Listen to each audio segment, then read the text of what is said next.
Hello there, and welcome to episode 1 of the Company of Heroes history. The aim of this series is to take you all from the very earliest games of Company of Heroes through to the present day, showing you how the game developed and evolved over time, and hopefully introducing you to some really exciting games from Company of Heroes history. Today we're starting on Angoville, this wonderful map, famous map from the beta. We'll get a match between th15 in the south, playing as the Wehrmacht, and Archit3ct in the north, playing as the Americans. Now, I'm going to try and introduce you to various things as we go through this series, and the first thing I'll introduce you to is the map of Angoville itself. So, we'll bring up the tactical map here. What we essentially have is a map that's split in two by this road down the middle and some hedgerows, making it awkward, and the two sides of the map are really quite different, though they are kind of inversely symmetrical, I suppose. On the left-hand side, we can see over here where both teams are capping. We can see a much open space. This was very conducive to big flanking maneuvers from riflemen and some really exciting tank battles. On the other hand, if we switch over to the other side of the map, we have a far more closed off place with a few more hedgerows, a few more buildings here in the middle, making it perhaps a little bit more conducive to hiding behind buildings. There's places for MG42s to hide and things like that. So it's a little bit different. What you often saw, especially in the early days, was that the Americans were confident moving for the left-hand side of the map, as we can see here, before the first engagement between these engineers and pioneers. And the Wehrmacht would feel a little bit more confident on the right-hand side. What's interesting here is that th15 has gone for an MG42 first, but is sent out alone. As his two pioneers cap the left-hand side of the map, he sent his MG42 to the right, possibly to try and grab one of these two buildings, it seems like. Meanwhile, on the left-hand side of the map, we can see there's engineers and pioneers are engaging here pretty tight. You can see in the bottom here, while I see what's else. Rifleman capping here, and a Jeep second out of Architects. Let's see how this is going here. Seems like this is going the way of the engineers. Or the second squad of pioneers comes in here. This could spell trouble. Pioneers do get away. And indeed, we have a second MG42 coming out from th15 here. Double MG42 at the start is quite an interesting thing. Quite different. What we also saw at the start of the game here, it's a little bit niche, is that the Wehrmacht player used both pioneers on the same side of the map. Whereas the American player chose to split his MG. Well, this flanking maneuver here by these engineers could be spell trouble. This MG hidden in a hedgerow. Oh, but the support team of the MG are able to take out. That's a big moment there. The Jeep, meanwhile, in the north of Angoville is just trying to take on this MG42, which hidden itself away in a house. Looks like it's doing some serious damage here from a distance, but that'll be okay. Third unit for both teams, we have a rifle squad from Archit3ct, whereas it looks like we have a Volksgrenadier squad from th15 here. Now, having scared off, it looks like. Oh, now this pushing in here, it doesn't look like the Volksgrenadiers will have access to the Panzerfaust, because I believe that is a tier 2 upgrade and it requires that first upgrade to use. But they are doing quite a lot of damage, and a damaged engine on the Jeep that could spell trouble. Meanwhile, over here we see that an awkward fight here between some pioneers in this house, big house, against some engineers in the small house. And if you look, you can see that this house here, only one window is there, so only one model is shooting. Whereas over on the other side, it's two, so we have a little bit more firepower for being used from the pioneers. Moving back over to the left-hand side now. Rifleman trying to come across and take the fight here.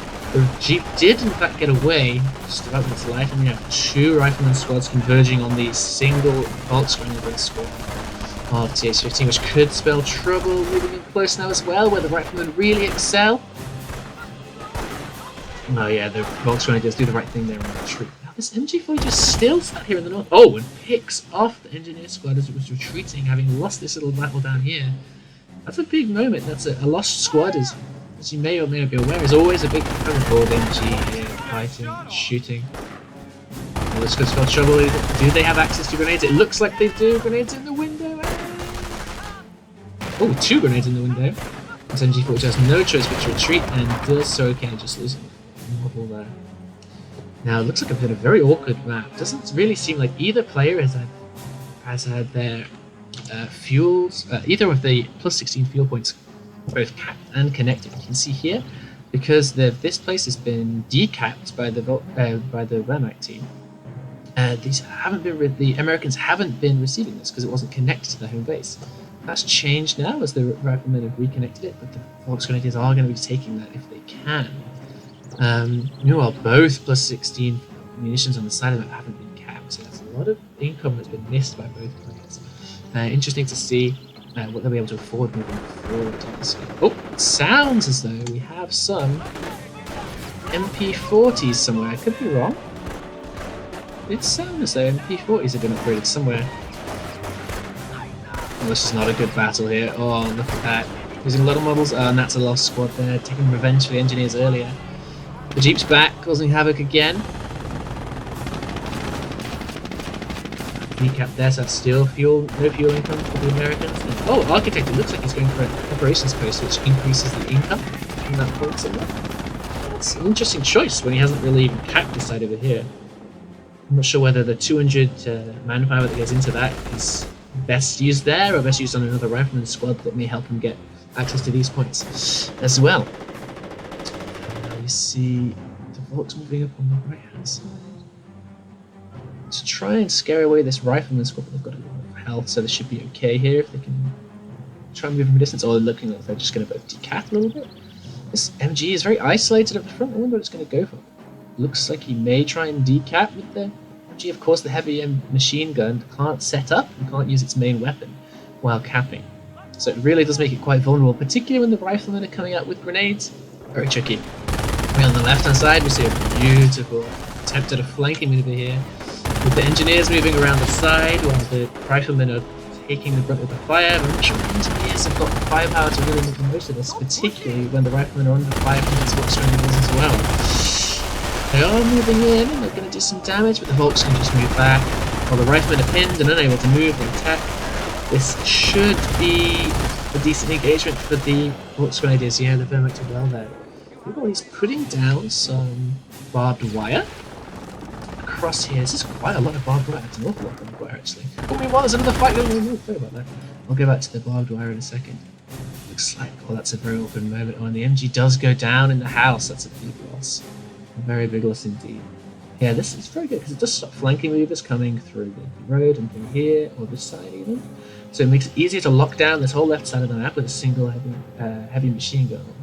So that's a very good option, I think. It must have taken an awful long time for these poor pioneers. And I believe when the game first came out that you had to upgrade wire cutters on your engineers, which cost munitions, before you could chop through these. So they're a little bit more effective than they are in the game as it is today, I believe. Now we see up here, we can see that he is locked down this rifleman squad here. There's a flanking squad coming from this side, which may be able to get there and throw a grenade. But this squad looks like it may lose its... Oh! Single model has crawled all the way up, throwing a grenade in. This could be squad trouble for the Wehrmacht. Big trouble. Good moment for the Americans, getting away with the squad and being able to take a few models off there. That could have gone a lot worse, although now we do see the MP40s upgraded on Volksgrenadiers, and they do a great deal more damage at short range. On the left, we see another attempted flanking move here, this rifle squad coming across, and a Panzerfaust going in there. Oh, a munitions, a one-time munitions cost. I believe it was 35 munitions, but I'll have to check that. Which can be used as particularly effective against light vehicles, but actually in the early life of the game they were quite effective against infantry too, and would almost guarantee take out the model, which, if you were facing a few snipers, was very, very effective. Now, one thing we can see here is, first I'll point out that the cheap capping here means that Architect has gone for Armor Company and has used the raid ability, which allows light vehicles to cap points. That's an interesting decision. But we also see, this is something I was alluding to earlier, Architect chose to put in observation points on this, but because this has been decapped by the Wehrmacht, it is not currently giving any income at all. Imagine if those 200 manpower had been instead invested in another rifle squad. He may have been able to keep it under control, maybe capture points over here, would have better income overall. Now, another fight here in the north here. The one rifle squad has been pinned outside the base. The second rifle squad flanking from it's a little far away, so it might take a little while to get over there. We're risking losing a few more models, but the effect of being pinned, first of all, stops you moving, stops you attacking, but also decreases the incoming damage. Oh, but a big flank here, flamers. And oh, that was a fantastic shot from the Panzerfaust there, take out the flamers. But can't save the heavy machine gunners. And it may not save this Vox Grenade squad either. That was a huge turnaround for the Americans there, taking out losing a flame engineer, but taking out a heavy machine gun and a Vox Grenade. It was a really nice trade. And we can see now, if we look on the minimap, we can see that the Americans have got access to 1, 2, 3, 4 rifle squads and a jeep, whereas the Wehrmacht only have heavy machine gun, 2 Volks, and a Pioneer. So that's a slight lead in terms of units on the Americans, though it is notable that they don't have much map control. They still haven't had much access to fuel for much of this map, much of this game at all. And the munitions income has been a little bit spotty. They've got a lot coming in now with the plus 26 and this, but that's overall they haven't had a great deal. The jeep in the middle of that bit running away again, causing some trouble. Oh, spotted! The Pioneer's laying a mine here. That's a good little spot there, because it could have been really nasty for the jeep if it had ventured to use the raid ability to cap. That would have been lost instantly. That's very good. Good point. Oh, a very interesting observation post there. 200 munitions used. Well, that looks like a little aside. That looks like the crawling bug, which sometimes happens. And sometimes you have to retreat riflemen to get them to stop crawling around after they've been pinned. That was a little bit of a problem bug early in the game's lifespan. Yes, but what was I saying before? Oh yes, an observation post put on a very low income point like this, which is +5. You can see down here it's only a +5 income. A low income. You only get +3 on it, so you're not getting a great deal of additional income for the 200 manpower used there. Oh, another big fight down here. The MG gun again set up in the hedge row, facing this way this time. Looks like a grenade went off and killed a couple of Volks Grenadiers, but they did manage to get away. And now the riflemen run into this and are forced to retreat. Again, this point's getting cut off. Again, no income, no additional income. I'm very on the fence about the decision to use these observation posts. This may have been something that was more popular early in the game than I'm remembering. Yeah, it's not saying that particularly useful. Oh, that mine there went off. He did see it being placed, but looks like he forgot that and has gone to try and attack it. You see here, there's a little bit of an awkward engagement. There's only one window to go, but that's all the HMG needs, and it's going to take out the squad. A veterancy 1 squad, no less. That's a big move. Very effective for the Wehrmacht. They'll be happy with that. Americans, though, have begun to a little bit of control. Oh, this jeep's not long for this world. If it keeps trying to go past those windows, yeah, we'll just take it out with another Panzerfaust. Big moment. The Americans are really struggling here. They've had a couple of bad engagements since that very nice one in this northern house. Now down a couple of rifleman squads, only 3 on the map now and 1 engineer. And the jeep going down 2. They have made the decision to try and take straight for the tank depot. Now, that's a very expensive option, especially considering they haven't had a great deal of access to fuel for a lot of this game. Looks like they're going to get it back now soon, and they will have the advantage of having an observation post on here to make the income a little bit higher, but we'll have to see. In the meantime, there's a bit of an awkward engagement here. Looks like this house is getting flanked, double vet on this rifleman squad now. That's a big rifle. He has to be very careful with the MP4 is coming in. Another Panzerfaust there, getting rid of some models. Looks like that MG. Oh wow, 3 grenades isn't enough to take that machine gun out. I think more models going down, that's a lot of money to reinforce there. Losing that number of units, not a good thing. Tank depot down for Archit3ct now. This is, if you can afford to get a Sherman out, look, given the fact that we have no tech buildings at all from th15, that could have a little bit of a nice timing window and do some damage. But we'll have to see, because I'm not sure he's going to be able to afford it. 90 fuel for a Sherman. I believe it was 60 for an M10. It may have been slightly different in the early stages of the game. So he's not going to be able to afford that. Meanwhile, he's losing complete map control. He has this +8 here, which is quite nice. There isn't any control of the map whatsoever.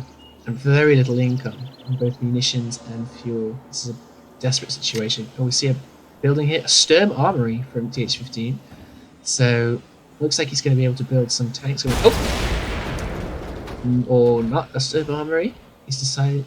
Now I can't see because in the early days of the replay system, you can actually see what people were upgrading. And it looks like, given that he's upgrading something at the headquarters again, at the HQ again, looks like he might be going for tier 4, trying to get the Panzer Command out and get some really heavy tanks on the field. That's a risky move.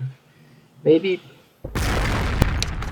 it's a particularly risky move when there's a Calliope on the field. And in the early days of Company of Heroes, the thing with the Calliope was that it was a Sherman. So just like a Sherman, it had the addition of the Calliope on the top.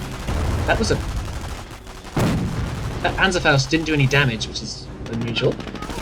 Usually it does maybe an eighth or to like a sixth of the health of the Sherman will be taken out by a Panzerfaust usually. It looks like that may have deflected, which is a shame for a munitions ability. Yes, the Calliope, if you play the game today, a Calliope doesn't have the Sherman's main gun and has instead the ability to use this rocket artillery that's on the top, and it was able to use it once every couple of minutes or so, and there's a cooldown to the ability. But when the game first came out, as you're seeing now, the Calliope not only had access to this, the cost of munitions, but also had its main gun on it. So this is a very powerful unit to have at this stage in the game, where there's no AT on the field at all for a player. He's doing well on the left-hand side. He's done even more work with the barbed wire on the left-hand side to lock that down. And on the Sherman is doing work, and it's got some veterancy, which will help it out in fights later. If we move to the Wehrmacht base now, it does look like the Panzer commands coming down. It takes a long time to build. So I'll have to see, can the American player, can Architect, use this little window of time and say, there's a couple of mines here, this could be trouble. Oh, I saw one go down. That was very clumsy indeed, but the mine didn't damage the engine, which is very unusual. Usually the would have done engine damage, it slowed down the Calliope to make it easier to pick up later. But a bit of luck there for Architect, and then it didn't. And he is, as you can see here, he's cutting off the right-hand side, stopping the income from this high munitions point with an observation post. And he's been able to get some access to some resources of his own. A little bit of turnaround here. This is nice, and it's balanced out the game somewhat. One interesting thing to note is that the tank depot I don't think is necessary. You don't need to have the tank depot on the field to call in a Calliope. So again, that's another way, an area where you could say that, oh, we hit something here. That's a strange sound. That looks like a firestorm to me, but it sounds different.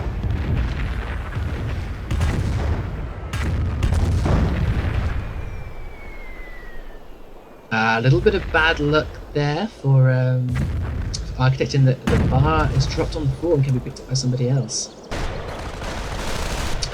Yes, that firestorm, it sounds like they've changed. The sound today would be a little different than that, I think, for a firestorm. But that's a lot of munitions to not get a squad wipe. Took his chance there a little bit to try and get a squad wipe there. th15 with this going terror and using the munitions ability there. I believe it's 175 munitions to try and wipe out a squad, but losing the bar automatic rifle just means that this rifle squad that was hit by that has got a little bit less firepower now, as you can see, +2 against +3 of Architect. And that is something that can be picked up and taken by the Pioneers, for example, and Fox going with the squad and make them much more powerful. The riflemen moving in here, trying to stop the decap, but they aren't able to do it. They will have a lot of success against this one-man squad here. Let's see if it gets away. It looks like it will. Just about. In the meantime, the Calliope is taking out the observation post on the fuel point over here, slightly decreasing the income from the Wehrmacht, but it's not going to be enough to stop that Panther going out. Now, the Panther is the strongest anti-tank tank that the Wehrmacht have access to. That doesn't require them to use an off-map ability. It's a very strong unit. There's a great deal of damage. It's a big model as well. And this should be plenty to scare away a single Sherman. But they are not that strong against infantry, and they have to be careful that the riflemen aren't able to use their sticky bombs, which have a very high chance of damaging the engine and can help the Sherman out a little bit. Now the Calliope looks like it wants to come in and wants to fight. But see that if I was you, rear hit there, hitting the rear arm, which does has additional chance of penetrating. Not sure it does additional damage on that. This beautiful tank moving around here, one of my favourites from the original game. Beautiful. that back to its original position. Looks like we have a second tank out here. They've gone for an Ostwind Flak Panzer. Now this is a very powerful anti-infantry tank. It's got some nice armor, so it can take a few hits, but it also does a great deal of damage with its anti-air thing, firing at riflemen squads. It'll be very powerful. On the other side of the map, it looks like we do have a second Sherman, this time from the tank through a standard Sherman. Ooh, taking on the Panther from the front, I think is a very dangerous choice. Shall we go for that meantime over here? We have a rifleman squad getting hit there. You can see there the heavy damage being done by the Ostwind Flak Panther.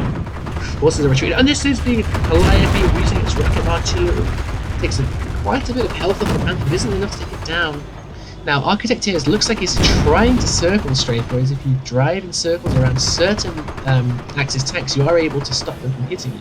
But the Panther's turret is able to turn at a speed enough to keep up with that, so it's not so effective there. Now, looks like the Calliope is coming in here. It's trying to do some damage to. Looks like he's interested in chasing down the Panther here after the initial Sherman got away from Architect. So this is a bit of a moment here. If the Calliope is going to commit and chase it all the way into the Wehrmacht base, where it looks like the Panther is trying to retreat to. This spells a little bit of trouble. It's a lot. I think it's 140 fuel for a Panther. Easily more than 100. Patro on the Calliope looks like it's going to be able to take it out. Yeah, no stopping it at this point, I'm afraid. One more hit. They had it out of control and drives into its own HQ and explodes in a ball of flames. Meanwhile, the Calliope has got itself up to level 2 veterancy, which will really help it out in the meantime, we can just check the map control quickly. It looks like the Wehrmacht does have a lot more control, and it's been able to cut off the Wehrmacht on the right hand side of the map. But it seems relatively even now. It's a little bit up here, just having a bad, and a big fight here on the right hand side. That Ostwind again doing a lot of damage to these riflemen as they retreat. Another one down, another 2 bombers down. That's a very expensive one to reinforce. But it doesn't make up the cost of the price of that Panther that was lost earlier. And as Architect is able here to use his engineers to heal up this Sherman for free, does mean that the Architect is going to have 2 tanks in the field compared to the single Ostwind from the Wehrmacht. This is a pretty, I would say it's relatively in the balance. I would rather be in th15 shoes if he's able to get another tank out, and just as I said, then the Panther comes on the field. If he's able to protect this a little bit better than the first one, perhaps getting out a second light tank, or backing it up with some infantry that can use Panzerfaust to do that little extra damage. Maybe get some mines off. I think it really could be in a good position. Now, Architect trying to cap this fuel point on the left. Looks like he will get the decap, but the Ostwind coming over is going to absolutely do some damage. Unless he's quick to react to this. Of course, units take more damage while capping. Looks like there's a retreat there, but they're moving a little bit slowly. It'll mean a couple of models go down. And meanwhile, on the right-hand side, the Calliope is deciding to run over to try and take out the Ostwind, which itself seems like it's getting a little bit aggressive here. Maybe trying to get into the American base, which is very brave, knowing that there's a Sherman defense. He may just be trying to get a couple of infantry kills that recently retreated again. Oh, and a third Sherman now on the field. We'll do some additional damage. I'm not sure this is going to go too well. It was a nice idea, but not this time, I'm afraid. Oh, that looks like another firestorm in the gap. Which means we're going to look out more out of control. Ostwind trying to drive into it. Doesn't the Firestorm do a little bit of damage to this Sherman? But I think that's a little bit of a wasted set of munitions there. It did give him the opportunity to push the rifleman off the map and give him some time to recap the left hand side, so there's an advantage in that sense, but that was a lot of munitions for that purpose alone. Looking in the Wehrmacht base, it looks like he has teched back to the tier 3 Sturm Armory to give him access to the Captain, the Neverworth, the Puma, and the Stug 4 tank. Stug 4 could actually be an interesting way to support the Panther. Stug is a slightly strange tank, let's see when it comes out, I'll explain it there, but it works quite differently than the Panther does. And they have a little bit of synergy. It could be an interesting point. Either way, it's going to be a little bit tough, he's going to have to be careful. Yes, these 3 Shermans going at Iowa. They really think he needs to retreat this Panther as soon as possible.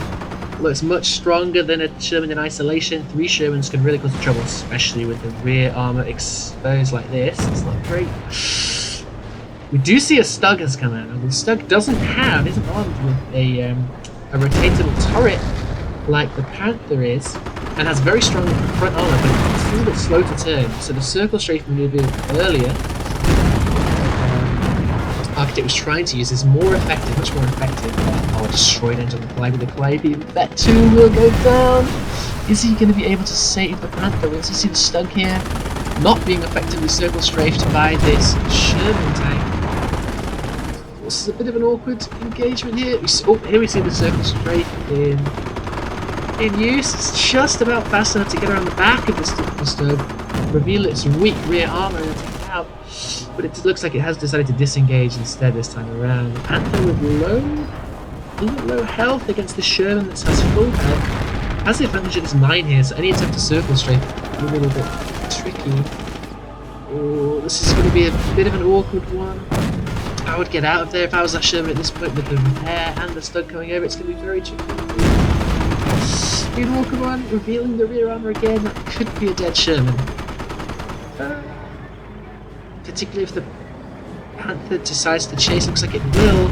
Oh, a nice little curveball of a shot there, takes the hit. And then, whoa, the Stug there rapidly going into reverse. I think that's done the gearbox of that really good, but we'll see. This Sherman's really having trouble getting away now. Another deflection off the that thick frontal armor. It looks like this Sherman will go down. Bit of a rough engagement there.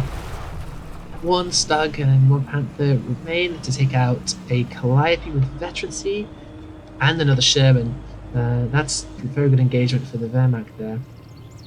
Having said that, they did lose a lot of map control in the middle of that. They don't really have much infantry at all. There must have been some infantry engagements going on at the same time there.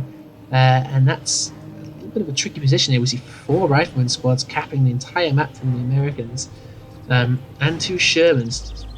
Plenty of armor presence on the field to deal with this, particularly with the use of the additional sticky bombs that can really hamper the mobility of the Wehrmacht forces. Another Stug coming out, which will help in those head-on engagements, absolutely. The frontal armor, again, while being protected from circle strafing by the Panther, the frontal armor is so strong that Shermans do struggle to penetrate unless they pay the additional fuel, I believe it is, for the upgraded gun. Upgraded gun, which is better at piercing the armor of vehicles, it makes it slightly less effective against the infantry. Bit of an awkward engagement here. We see the Stug trying to take it out.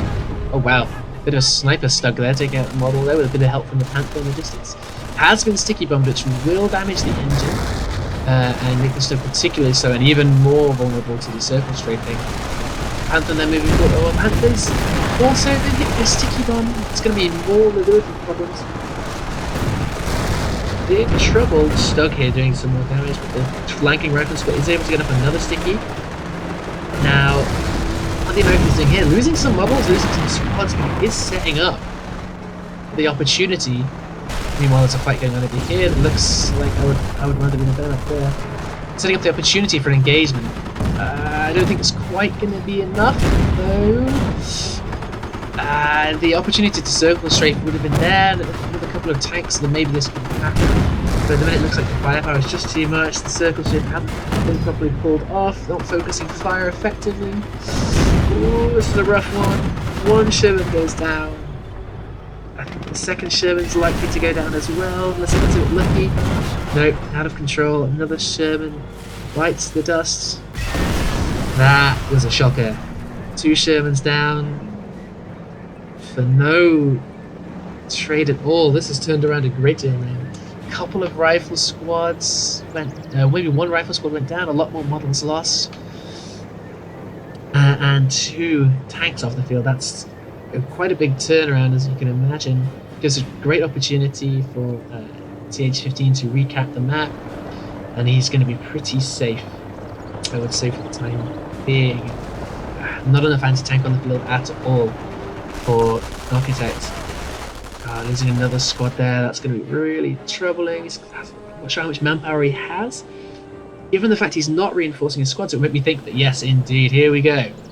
The M26 Pershing is saving up the manpower to bring in this big heavy tank, this first super heavy tank for the American forces in this game. It's a very nice tank to use, quite quick.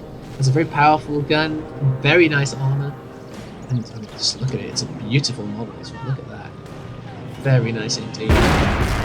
Well, it's a bit of a shame the first shot's a bit of a whiff there, but very nice looking tank indeed. Now,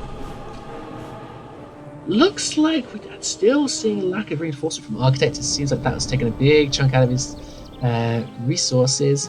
Another rifleman squad over here retreating. Looks like it will get away, maybe losing one or two more. Oh, now we're in big trouble of losing yet another squad here. Does manage to get him, sneaks away from the panther. And this is a tricky. Oh! One of the Axis super heavy tanks, Tiger Ace, has sneaked onto the field while I wasn't paying attention, and this is not a good engagement for the Pershing. Running straight across this line, they're all just lining up to take shots, pot shots at this Pershing. Pershing's a very powerful tank, but I don't like that as a use for it. Support here is very good, so Firestorm is going to have to get away, but it might be that, yeah, a damaged engine. It might be enough for the Pershing to get away. A very risky engagement there, to bring the Pershing into all of that heavy fire, but being able to get off the sticky bombs to slow down the Panther, take out the Panther, gain a bit of veterancy. That is one way to get back into it. The Americans, of course, have to earn their veterancy in this game through engagements by earning experience points by killing enemies. Whereas the Wehrmacht, on the other hand, have to pay for those, and all tanks that they have or subsequently build. The Americans, a really great advantage they have is if they're able to get free veterancy over time by taking good engagements, and slowly build up a more powerful army without having to pay for it. Having the additional veterancy on this Pershing, I think, is a really nice touch and will help it in future engagements. Having said that, again, it does seem like manpower is an issue here. 4 rifleman squads, this is generally enough, I would say. And to take a good engagement to kind of cap the map when you have the opportunity and to support the armor. I think there's just not quite enough armor on the field here. As I started to say earlier, that super heavy tank Tiger Ace from the Terror Doctrine is my th15 is such high damage. And earlier in the game, before it was changed to be a much more lumbering thing, it actually had decent movement speed and a very powerful, so this is a very tricky one to take on with just a single tank of your own. Do you see another little push by the rifleman here, losing a couple of models to slow down the Stug? Now this is not a bad option, you know, to keep the Stug, so keep the Axis army slow and moving around them up slowly and having to be repaired. I think that can be quite effective, particularly if you're able to use your Pershing and maybe a couple of other infantry squads to push back and cap the right-hand side. It doesn't seem like he's being able to. Archit3ct is being able to take advantage of the fact that he's had this Tiger Ace repairing for such a long. Oh, the Tiger Ace is going to come here and take a shot at the rifleman. Decent dodge there by the rifleman, but they're still in that trouble. Do you get away? You get away. You push on the right hand side. MP40s against rifleman. Rifleman being able to cap there, maybe able to move in. I think Archit3ct is going to have to start thinking here about the victory point situation. If you look at the top of the screen, having started with 500 victory points, he's slowly been ticked down due to the greater map control of th15. He's slowly ticked down to 127. And now, because th15 has capped all 3 victory points, I'll show you on the tactical map. 1, 2, 3. It's ticking down particularly quickly. I think Archit3ct is going to begin to have to take that a little bit more seriously and concentrate a bit more on that sort of map control to ensure he's not in big trouble here. We see another more pushing forward, another Oswin to support. Now that spells big trouble for the rifleman. Or it may have been that we could have pushed forward and supported the other tanks. In relative impunity, Slug's not particularly good against them, but adding an Oswin in there adds a lot more DPS against the rifleman. Getting sticky like that is a little bit clumsy. But here we see a big push from the 2 Stugs. The Tiger Ace really smells blood with this Pershing here. And the Oswin up in the distance. Oh, big trouble. I wouldn't be rushing in there if I was you, Archit3ct. May have done well to damage the engine of the Tiger Ace. But with the support. Oh! Still engaging in a bit of friendly fire. Ooh, pushing may get away. In fact, it does. Now that was a very risky maneuver, but it seems to have gone okay for Architect. And he has, in the meantime, been able to recap this right-hand victory point, slowing down the drain of his victory points there and stopping the loss from coming too quickly. He is going to have to push out though soon, I think, and make sure to cap one of the other ones to stop the drain and start things getting back in his direction. It's going to be tricky though with his 3 Axis tanks pushing down on the Allied base. And with the Black Panzer in support, I think it's going to be really tricky. There isn't enough engineers on the field to repair this Pershing and make it useful in the fight. Could well go down shortly. It's trying to take out a little bit more damage, but I think Firestorm as well, preventing the retreat. I think we may be seeing the end of the game here. Looks like it won't even have the opportunity to lose on victory points because he may be annihilated beforehand. Final Sherman has popped out, and I don't think that's going to be enough to turn the tide of this battle. Austrian pushing forward to take out the riflemen as the Sherman tries to flank behind. Tries and fails to flank behind. Main gun destroyed. Won't be doing any more damage like that, that's for sure. Sherman down. All 4 Axis tanks still in the game. Riflemen being lost. I think this is all over. Now, as this wraps up, time to reflect on some of the things we saw in the first game. This is the game from very early on. It came out about 2 weeks. This game was played about 2 weeks after itself was released to the public. It's on version 1.21 of the game, which I reinstalled from my disc and a dodgy version found online. And I think some of the really interesting things I've noticed in this is, first of all, seeing the original Tiger Ace that was patched out later in the game and changed to a much more cumbersome model that we see today. It's really nice to see this back in its original form, doing damage. Beautiful looking model as well. It's also nice to see, interesting to see some different veterancy indicators. You may be used to the lobs that we see today in the game, but the original veterancy indicators I think look really, really nice.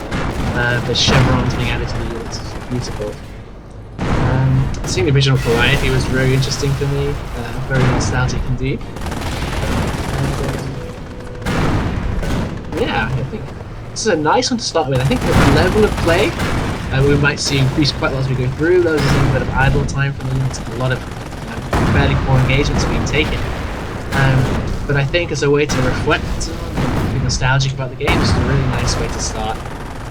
So I hope you enjoyed watching this replay. I do intend to do a few more in the near future, and if this is something you enjoy, please do tune in again and let me know if there's any particular games that you would like to see before I create this patch, and I thank you all for taking the time to watch.